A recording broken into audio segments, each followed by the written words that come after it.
Hi, my name is Ember Serzen. I'm Algonquin from Pikwakanagan. Hi, my name is Maddie Sidian. I'm an Escapi from Kawawachikimach. The first dance we're going to be sharing with you is the women's Jingle Dress dance. It's actually a dance that comes from the woodland areas, and it's also a dance that's recognized as a healing dance.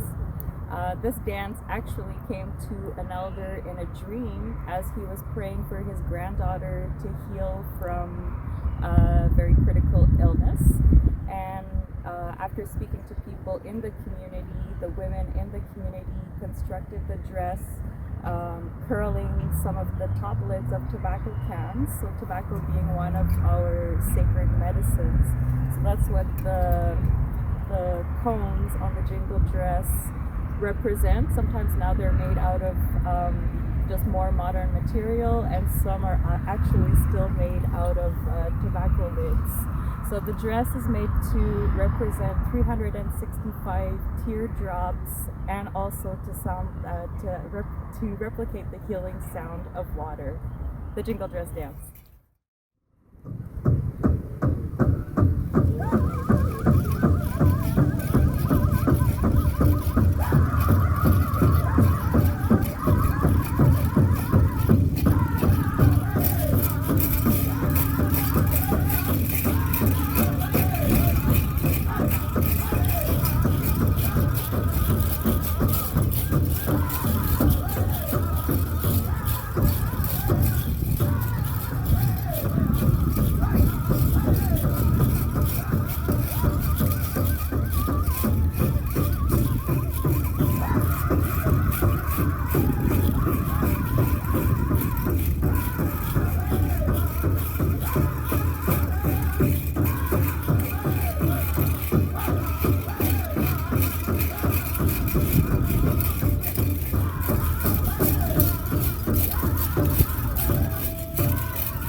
Hi, my name is Randy Kakagamic. I come from North Spirit Lake, Ontario on my father's side, and Waswanipi, Quebec on my mother's side.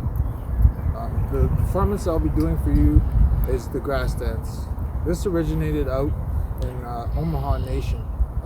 There's a story about a boy who was born without ability to walk, and it went that he had to go out for a vision. He enjoyed watching other kids play, run, dance, and it was very sad for him to see. And he didn't really enjoy that part of the whole situation.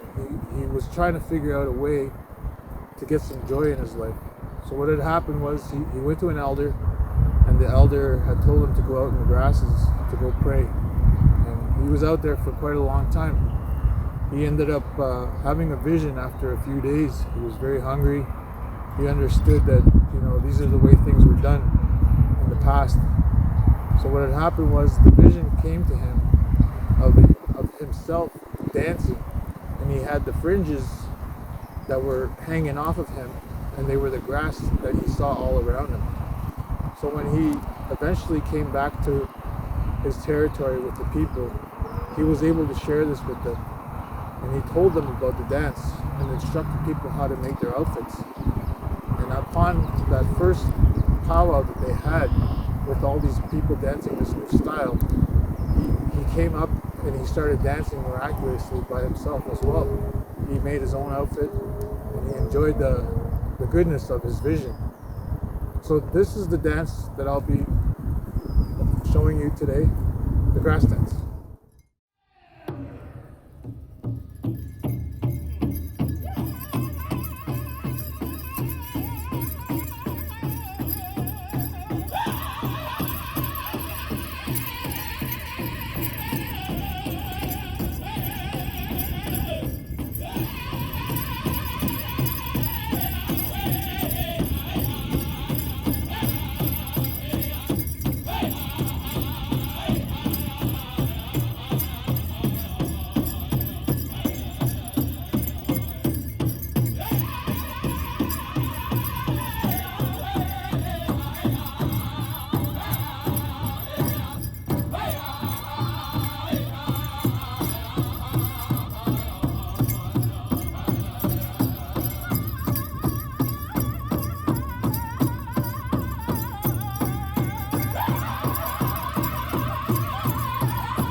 Hey everyone, my name is Nimkis. I am originally from Wikwemkong unceded territory on Manitoulin Island, and the dance I'm going to be demonstrating for you guys today is the men's traditional. And the men's traditional, so what we know now, is one of the oldest dances in, I guess, in the books, if you want to say it that way. And originally what this was it's a storytelling dance. So especially if the men went off to war, wow. If the men went off to war, they would tell stories of battles, and not only that, they would tell stories about their hunts and all those kind of things. And a lot of these things are what used to be very practical. I know this is, this is what it is. This is what I got to deal with. Sometimes this thing hits me in the face. But like the breastplate, the fan, everything, all these things come from different animals. Back then they used to use real bone. These things, what I'm wearing now, is more synthetic and store-bought. But it still represents all the same things. You can think of all these things as just pieces that, like, a lot of people have been given. Up top earlier you've seen the grass dance, and our headdress, or our, what we call a roach, is made out of porcupine hair, and we have eagle feathers. These ones that keep not trying to keep bothering me, these are hawk feathers. So I got a bunch of different things going on, but anyways, so here is the men's traditional.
Hello, my name's Ember Saracen. I'm Algonquin from Pikwakanagan First Nation, and today I'm going to demonstrate the woman's fancy shawl.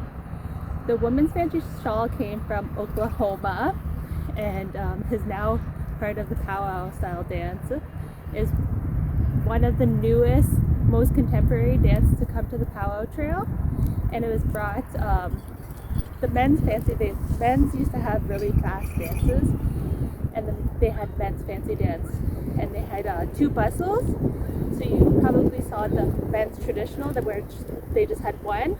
The men's fancy dance has two, one on top and one on the bottom. And the women's dances were often like stationary and slow, like the Jingle Dress and the women's traditional dance. And one day, this girl, she wanted to dance like the men. She wanted to dance in competitions with the men, so she got dressed in the men's fancy and danced with them, and she won. And then that's how women's fancy came about.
Hi, my name is Marie-Céline. I come from the Naskapi Nation of Kawawa-Chikamach. I will be sharing the hoop dance with you. The hoop dance is a storytelling dance that comes from the Hopi Nations in the Arizona area territories. Traditionally, the hoops would be made out of willow branches that would be curved and tied together.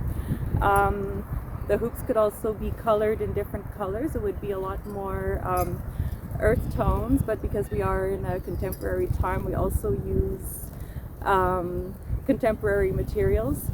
So using the different hoops, hoop dancers will create images that reflect things that they see in their environment, and through these different shapes and figures, we share our stories. The hoop dance.